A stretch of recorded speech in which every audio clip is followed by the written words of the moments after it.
오늘 하나님께서 우리에게 주신 말씀은 요한복음 1장 43절에서 49절 말씀입니다. 이제 봉독합니다. 하나님의 말씀을 경청하십시오. 이튿날 예수께서 갈릴리로 나가려 하시다가 빌립을 만나 이르시되 나를 따르라 하시니 빌립은 안드레와 베드로와 한 동네 벳세다 사람이라. 빌립이 나다나엘을 찾아 이르되 모세가 율법에 기록하였고 여러 선지자가 기록한 그 일을 우리가 만났으니 요셉의 아들 나사렛 예수니라. 나다나엘이 이르되 나사렛에서 무슨 선한 것이 날 수 있느냐. 빌립이 이르되 와서 보라 하니라. 예수께서 나다나엘이 자기에게 오는 것을 보시고 그를 가리켜 이르시되 보라, 이는 참으로 이스라엘 사람이라. 그 속에 간사한 것이 없도다. 나다나엘이 이르되 어떻게 나를 아시나이까? 예수께서 대답하여 이르시되 빌립이 너를 부르기 전에 내가 무화과 나무 아래에 있을 때에 보았노라. 나다나엘이 대답하되 랍비여, 당신은 하나님의 아들이시요 당신은 이스라엘의 임금이로소이다. 아멘. 아멘. 하나님께서 이 말씀을 통해 우리에게 은혜 주시기를 원합니다. 아멘. 사랑의 하나님, 주님 주신 말씀을 듣는 시간입니다. 우리의 마음을 열어 주님의 말씀 듣고 우리 마음에 주님의 말씀 새겨 우리가 살아가는 삶의 여정에 하나님의 백성답게 또 예수 그리스도를 따르는 이답게 살아갈 수 있도록 주님 함께하여 주옵소서. 예수님의 이름으로 기도드립니다. 아멘. 오늘 말씀은 지난 우리 대림절 새벽 시간에 나누던 말씀 중에 참 좋아 조금 더 이 말씀을 보완해서 주일 버전으로 여러분과 함께 나누면 좋겠다 생각한 말씀입니다. 요한복음 1장에 있는 말씀이죠. 오늘 말씀에서 만나는 사람은 나다나엘입니다. 자주 만나는 사람이 아니라 익숙하지도 않고 조금 낯설게 느껴지기도 하지만 요한복음에서는 나다나엘로 나와 있고 다른 복음서에서는 바돌로메라고 하는 이름으로 나와 있다 하는 그런 신학자들의 이야기가 있습니다. 거의 동일 인물이라 봐도 될 것 같습니다. 예수님이 12 제자 중에 한 사람이죠. 기독교 전승에 따르면요, 예수님께서 부활하신 다음에 갈릴리 호수에서 7 제자들과 함께 예수님 뵙고 그 마음의 복음의 새로움으로 다시 결단하고 자기에게 주어진 지역에 가서 복음을 전하게 되는데, 요즘으로 하면 아르메니아 지방에 가서 복음을 전하다가 잡혀서 마지막에는 처참하게 순교당한 이가 바로 나다나엘이라 여겨집니다. 나다나엘에 대해서 그려진 그림을 보면 좀 특징적인 그림이 있어요. 그것은 바로 그가 죽을 때의 모습과 무관하지 않은데요. 그가 순교당할 때 살갗이 벗겨져서 죽어요. 그러다 보니 그 나다나엘의 사진을 보면 오른손에 이렇게 가죽을 벗기는 칼을 이렇게 들고 찍은 것을 보게 되죠. 그분이 바로 나다나엘입니다. 오늘 말씀 그 나다나엘과 예수님이 첫 만남이고 나다나엘이 예수 그리스도 복음의 길로 다시 시작하는 그 말씀이 오늘 담겨져 있는 내용입니다. 오늘 이야기의 배경은 이래요. 공생애를 예수님께 시작하시면서 홀로 가는 길이 아니기에 제자를 삼으셨죠. 베드로를 제자 삼고 또 안드레를 제자 삼고 야고보 요한을 제자 삼으셨어요. 그리고 난 다음에 오늘 빌립이라고 하는 이를 제자를 삼는 장면이 나오고 있습니다. 43절과 44절이에요. 이튿날 예수께서 갈릴리로 나가려 하시다가 빌립을 만나 이르시되 나를 따르라 하시니 빌립은 안드레와 베드로와 한 동네 벳세다 사람이라. 예수님의 제자가 된 빌립 얼마나 기쁘고 좋았던지 자기의 요즘 말로 하면 절친인 나다나엘에게 가서 예수 그리스도를 만난 것과 또 그분의 제자가 된 것에 대해서 자랑을 하고 있습니다. 45절 말씀이에요. 빌립이 나다나엘을 찾아 이르되 모세가 율법에 기록하였고 여러 선지자가 기록한 그 일을 우리가 만났으니 요셉의 아들 나사렛 예수니라.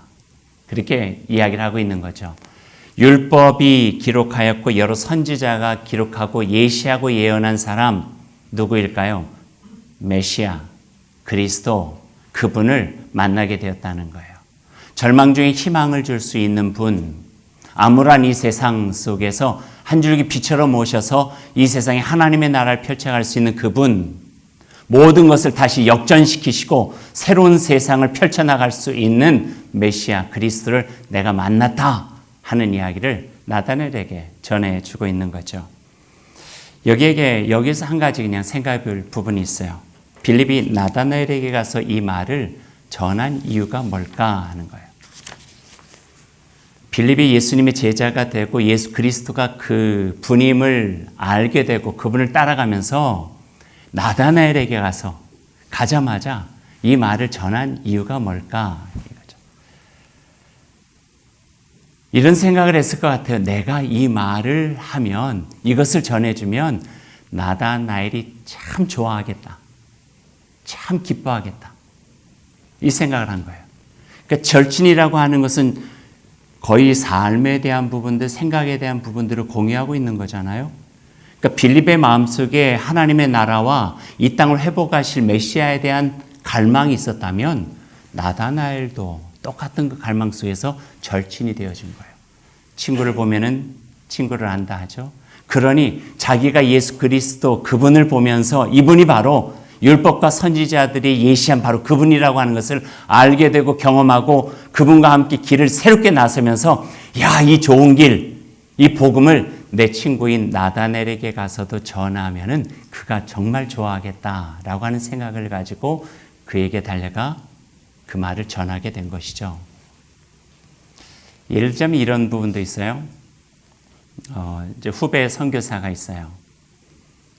지금 한참 선교를 하는데 열심히 이제 한국에서 후원을 받아가지고 하다가 이게 장기적이 되지는 못하겠다 생각해서 자립 모델을 생각하다가 자립 모델 중에 좋은 게 양계를 생각했어요. 닭을 키워가지고 알을 낳고 또 닭을 잘 부화해서 기르면은 이게 그 선교지를 자립할 수 있는 좋은 어떤 모양일 수 있겠다 생각해서 저하고 이야기 나누던 중에 양계를 생각하고 있다고 그러면서 좀 좋은 제대로 된 양계, 친환경적으로 닭을 생각하면서 양계를 할 수 있는 분을 좀 소개받았으면 좋겠는데 잘 찾아지지 않는다고 그래요. 제가 한 석 주 전쯤 사경에 갔잖아요. 사경에 갔는데 그분이 환경운동도 하시고 생태목회도 하세요. 그럼 갔더니 닭장을 보여주시는 거예요. 근데 갔더니 8개의 닭장이 있는데 그렇게 큰 닭은 제가 처음 봤어요. 조금 보태서 황소만 해요. 닭이 막 정말 개만한 닭들이 거기에 있는 거예요. 냄새도 안 나요. 가보시면 제 말이 무슨 말인지 아실 거예요. 냄새도 하나도 안 나고 알을 낳는데요. 거기에 뭐 그 노른자에다가 이쑤시개를 몇 개 꼽아도 끝도 없고요. 정말 좋은 거예요. 제 마음속에 누가 생각났을까요? 선교사가 생각나죠. 그래서 오자마자 제가 카톡으로 내가 제대로 된 양계를 보았다. 내 제대로 닭을 키우는 것을 내가 알게 되었다. 지금 이거예요. 생각나는 거예요. 그 사람이 어떤 관심이 있는가에 따라서 그 마음속에 그와 연결되어지는 거죠. 오세관 있는 사람에게 예수 그리스도 이야기했을까요? 부동산에 관심 있는데 그 이야기했을까요? 아니에요. 나다넬과 빌립은 예수 그리스도 메시아, 하나님의 복음, 희망, 절망스러운 이스라엘을 회복하실 그리스도에 대한 갈망, 이걸로 마음이 하나가 되어져 있었죠. 그런 예수 그리스도를 따라 나선 그 길에서 제일 먼저 생각나는 사람이 나다나엘이고 나다나엘에게 가서 그 마음이 흥분해가지고 내가 그분을 만나게 되었다고 요셉의 아들 나사렛 예수, 바로 그분이 율법과 선지자를 통해서 예시한 바로 그분이다라고 이렇게 소개를 하고 있는 것이죠. 그런데 오늘 말씀 보니까 나다나엘은요 시큰둥해요. 그가 가지고 있었던 고정관념과 편견이 있었어요. 그게 예수 그리스도 그 소식을 온전하게 받아들이기 어렵게 만든 것 같아요. 단 한마디로 이렇게 그냥 이야기를 해요. 나사렛에서 무슨 신통한 것이 나올 수 있겠는가 그래요. 이해도 돼요. 왜냐하면 이 말은요 나다나엘이 한 말이 아니라 그 당시에 있었던 이야기예요. 많은 사람들이 그렇게 이야기를 해요. 나사렛 갈릴리 지역의 특성 중에 하나는요 그 지역이 좋다 보니까 외부 침략이 참 많았어요. 그리고 거기에 로마의 식민지로 주둔하고 있는 군인들도 많았고요. 그래서 좋지 않은 이야기지만 거기서 태어난 아이들이 혼혈이 많았어요. 그러다 보니까 다른 지역에 의해서 차별받고 무시되어졌던 지역이 바로 갈릴리 나사렛이에요. 그러니까 그 갈릴리 나사렛을 이야기할 때 다른 사람들이 툭 하고 던진 이야기가 뭐 나사렛에서 신통한 거 뭐 날 수 있어? 나사렛에 뭐 선한 것이 있어? 이런 이야기가 왕왕 모든 사람들이 다 알고 있는 이야기예요. 그것도 나다나엘조차도 그 안에 가지고 있는 고정관념과 편견이 있었던 거예요. 그런데 절친이지만 빌립에 와서 그에게 그분을 만났는데 그분이 바로 나사렛 예수야 라고 할 때 그 귀에는 나사렛 자가 먼저 들린 거예요. 어떤 것을 온전하게 받아들일 수 없는 편견과 선입견, 차별적인 부분들 그게 있다 보니까 그것이 그 안에서 반사돼 버리고 튕겨나 버릴 수밖에 없었던 거죠. 나사렛에서 무슨 선한 것이 날 수 있느냐? 어디 사람이 없어도 나사렛 출신의 사람이 이스라엘을 구할 수 있는 메시아가 될 수 있어? 말도 안 돼. 네가 몰라도 정말 한참 모르는 거야. 그리고 타박을 해요. 근데 여기서 빌립이 그대로 멈추지 않아요. 자기에게는요 진정 경험한 확신이 있어요. 확신은 참 놀라운 거예요. 여러 가지 방해할 수 있는 요소들을 뛰어넘을 수 있는 힘이 되어지거든요. 나다나엘의 말에 흔들리지 않고 좀 더 단호하고 분명하게 그에게 말을 해요. 따라해 보십시다. 와서 보라. 뭐 말도 하지 않아요. 와서 봐. 못 믿겠으면 와서 봐. 내가 100마디 말을 한다고 해서 네가 어떻게 그 마음에 그렇게 생각하는데 그걸 받아들일 수 있겠어? 그냥 와서 봐. 와서 보면 알게 돼. 그분을 만나 보면 내가 지금 너에게 무슨 말을 하고 있는지 알게 될 거야. 빌립은 예수를 만난 후에 갖게 된 분명한 확신과 자신감이 있었어요. 지금 내 말은 믿지 못하지만 그분을 만나 보면 너의 생각과 시각과 편견은 바뀔 수 있을 것이야. 편견과 가지고 있는 고정관념 무너지고 그분이 바로 율법과 선지자들이 예시하고 있고 기록하고 있는 바로 그분이라고 하는 것은 너도 받아들일 수밖에 없을 것이야 라고의 확신, 또 자신감, 그분의 경험이 자기의 삶을 새롭게 했다고 하는 고백, 그것이 와서 봐 라고 하는 말로 연결되어지는 거죠. 제가 몇 년 전 이야기인데 우리 아파트 그 엘리베이터에서 같은 라인에 사는 분을 만났어요. 근데 저를 이렇게 몇 번 이렇게 보시더니 저에게 혹시 달계 목사님이시죠? 그러는 거예요. 한 번도 인사한 적이 없는데 그래서 예, 어떻게 저를 아세요? 그랬더니 예, 제 친구 중에 다일교회를 다니는 친구가 있대요. 근데 그 친구가 자기가 여기 사는 걸 알고 우리 목사님도 거기 살아. 그래서 알게 되었다 하는 거예요. 그래 누굴까 하다가 보니까 그분 같아서 자기가 지금 한다고 그래서 아 그래요? 예, 제가 다일교회 목사입니다. 그랬더니 찬찬히 그런데 맞네요. 그 자기 친구가 자기한테 그랬대요. 우리 목사님이 키도 크고 멋지게 생겼고 목소리도 좋으니까 구경 한번 하러 오라고 우리 교회. 또 이게 듣기 좋은 말 같기도 하고 아닌 것 같기도 하고 좀 그래요. 좀 거시기했어요 우리 말로. 그러면서 오늘 그 말씀 준비하다 갑자기 그 생각이 난 거예요. 교회가 소개해야 될 것은 뭘까? 목사의 키일까? 아 이건 아닌 것 같아요. 복음이잖아요. 복음. 와 보라. 빌립이 뭐 와서 예수님이 어떻게 생겼고 이거 아니에요. 예수 그리스도를 만나면은 절망 중에 희망을 찾을 수 있다는 거예요. 살 길을 발견하지 못하는 이 허망한 세월 속에서 로마의 식민지로서 억눌리고 답답하고 하나님의 백성으로 자존감이 상하고 이 땅에 희망을 발견할 수 없는 이 시대의 막막함 속에서 와 보라 그분이 바로 메시아고 그리스도에서 우리에게 희망의 살 길과 갈 길을 보여주신 바로 그분이다. 와 보라 복음이 여기에 있다. 진리가 여기에 있다. 그리스도를 사랑하면서 살아가야 되는 사람이 여기에 있다. 교회에서 소개해야 될 것이 그것이 아닐까요? 와 보라 여기 주님 계시고 살아있는 말씀 있고 여기 예수님을 사랑하며 서로 섬기는 아름다운 공동체가 있다. 비록 다 약하고 다 부족하지만 그럼에도 불구하고 서로를 존중하고 다양하지만 그리스도의 한 마음을 가지고 섬기는 아름다운 모습이 여기에 있다. 와 보라 예수 그리스도의 말씀으로 남다른 삶의 방식을 배우고 치열하게 이전의 옛사람 버려버리고 새 사람을 위해서 살아가려고 하는 노력들과 힘씀과 애씀이 바로 여기에 있다. 와 보라. 이거 아니에요. 복음이죠. 복음. 진리죠. 우리가 소개해야 될 것은. 이 마음이 우리 안에 있을 때에 그 누군가에게 예수 그리스도로 길 갈 수 있도록 도와주는 거죠. 이 확신이 빌립에게 있었어요. 그래서 나다나엘에게 이야기한 거예요. 내 말 100번 말해도 네가 알아듣지 못하겠지만 믿지 못하겠지만 와 보라. 그분을 만나면 돼. 그분을 만나면 모든 의심 걷어지고 예수 그리스도로 인해서 새로운 삶을 살아갈 수 있게 될 거야. 빌립은 알았어요. 나다나엘과 절친으로 얼마나 그것을 놓고 치열하게 고민하고 치열하게 기도하고 치열하게 추구해 왔는지를 알고 있었기 때문에 그 이야기를 지금 나다나엘에게 하고 있는 거죠. 그 말에 감동이 되었나 봐요. 부정적이었던 나다나엘, 나사렛에서 무슨 선한 것이 날 수 있느냐고 편견을 가졌던 나다나엘이 예수님을 만나러 왔어요. 허나 아마도 나다나엘의 마음은 아직도 불편할 것 같아요. 잘 믿어지지 않고 자신의 생각에는 결코 그런 일이 일어날 수 없겠다. 하지만 자기 친구의 강권 또 분명한 복음 제시에 어쩔 수 없이 한번 가보자 라고 하는 마음으로 왔는지 몰라요. 그렇게 해서 예수님을 만나러 왔어요. 그리고 47절에서 49절까지는 그렇게 해서 만난 예수님과 나다나엘의 대화가 거기에 담겨져 있어요. 47절 말씀 한번 볼까요? 같이 한번 읽죠. 47절입니다.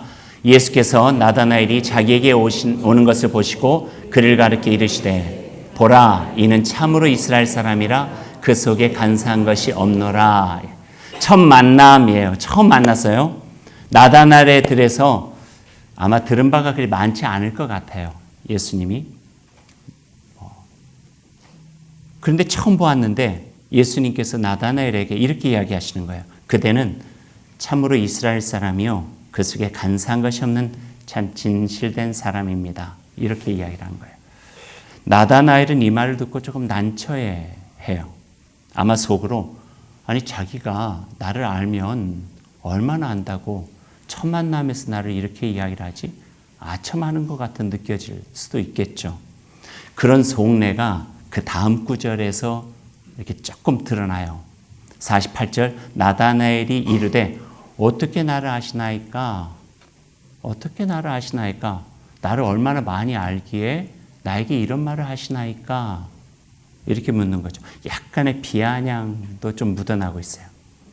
48절 뒷부분에 이에 대한 예수님의 대답이 나오고 있는데요. 예수께서 이르시되 빌립이 너를 부르기 전에 네가 무화과 나무 아래에 있을 때에 보았노라. 이걸 그냥 직역하면은요. 빌립이 너를 데려오기 전에 내가 우연히 지나가다가 저기 무화과 나무 아래에 있을 때 한번 본 적 있어. 이야기. 이게 직역이에요. 근데 그 직역은 우리는 그렇게 생각할지 모르지만 이스라엘 문화와 성서적 배경을 알면은 이 말이 갖고 있는 특별한 의미를 우리가 알 수 있게 되어지죠. 무화과 나무 아래라고 하는 것은요, 이스라엘이 가지고 있는 상징적 의미가 있어요. 이스라엘에는요, 이스라엘을 상징하는 두 개의 나무가 있어요. 하나는 포도나무고 또 하나는 무화과 나무예요. 그래서 성경 구약을 읽다 보면은 포도나무와 무화과 나무에 열매가 없어도 포도나무, 무화과 나무에 대한 비유들이 꽤 많이 나오고 있어요. 포도나무는요, 이스라엘의 흥망성쇠에 대한 상징적인 거예요. 포도나무에 열매가 많이 맺었다 하면은 이스라엘의 번영, 포도나무에 열매가 없다 하면은 이스라엘의 쇠락, 이런 걸 상징적으로 이야기해요. 무화과나무는 조금 달라요. 무화과나무는 주님의 말씀에 대한 갈망과 열정, 하나님의 나라에 대한 추구, 이런 게 있어요. 왜 그런 의미가 붙게 되어졌냐면요. 팔레스타인이 더운 나라거든요. 어디 한 곳에 그늘을 피할 데가 별로 없어요. 근데 입이 가장 넓은 나무가 무화과 나무예요.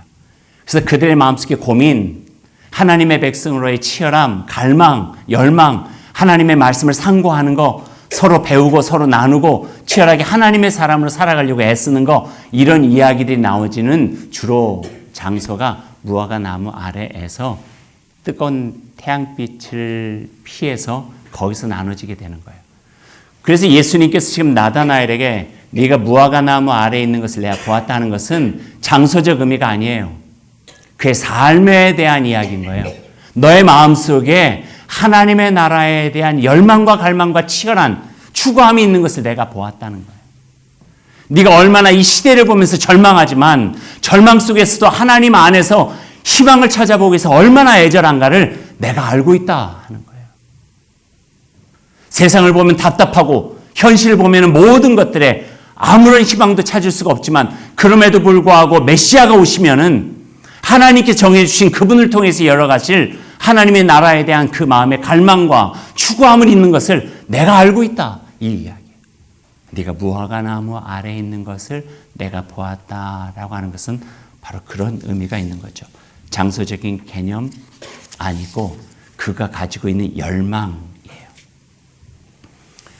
그 말을 들은 거예요. 네가 무화과나무 아래에 있을 때 내가 이미 보았다. 그 마음을 안다 하는 거죠. 그대의 마음을 내가 알고 있습니다. 그대의 마음과 영혼에 무엇을 뜨겁게 추구하고 있고 무엇을 고민하고 무엇을 갈망하고 있는지 내가 알고 있습니다. 사람이요, 자기의 마음을 알아준 사람에게는요 그냥 무너져요. 안 그래요? 내 마음을 알아준 사람에게는요 내 삶을 이렇게 드릴 수밖에 없는 것 같아요. 나다나엘이 그랬어요. 자기를 알아주잖아요. 자기 마음을 알아주잖아요. 현실 보면서 절망하면서도 이 시대와 우리를 향한 하나님의 뜻을 찾으렸던 그 마음을 알아주게 되니 49절에 나다나엘이 예수님을 향하여서 고백을 하게 돼요. 랍비여, 당신은 하나님의 아들이시오. 당신 이스라엘의 임금이로소이다. 라고. 어쩌면 이것이 성경 안에 있는 예수 그리스도에 대한 첫 고백일 수 있어요. 베드로의 고백보다도 훨씬 이전이에요. 요한복음 1장에 나와 있어서요. 그 고백에 예수님께서 답을 해주세요. 50절, 51절 읽진 않았지만 제가 한번 읽어드릴게요. 예수께서 대답하여 이르시되 내가 너를 무화과나무 아래에서 보았다 함으로 믿느냐? 너의 마음을 알아주었기 때문에 그렇게 고백하느냐? 아니다. 나는 너와 함께 더 큰 일들을 함께하고 싶다. 네가 추구하고 있는 그 마음과 진리와 찾고자 하는 그 희망, 그것을 위해서 나는 이제 더 크게 네가 생각하지도 않은 그 나라로 함께 가고 싶다. 초청이죠. 복음에 대한 초청.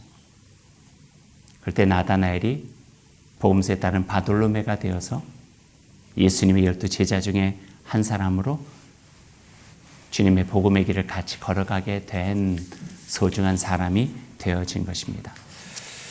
저는 오늘 말씀을 마무리하면서 우리 마음속에 새겨볼 게 참 있다 여겨져요. 첫 번째는 우리 마음에 어떤 갈망을 가지고 있는가 하는 거겠죠. 어떤 관심이 있는가 하는 거겠죠. 우리의 관심에 따라서 그 누군가가 그 관심에 따른 이야기를 우리에게 들려줄 거예요. 복음 안에 있으면 적어도 거기에 대한 관심은 우리 안에 있어야 되겠죠.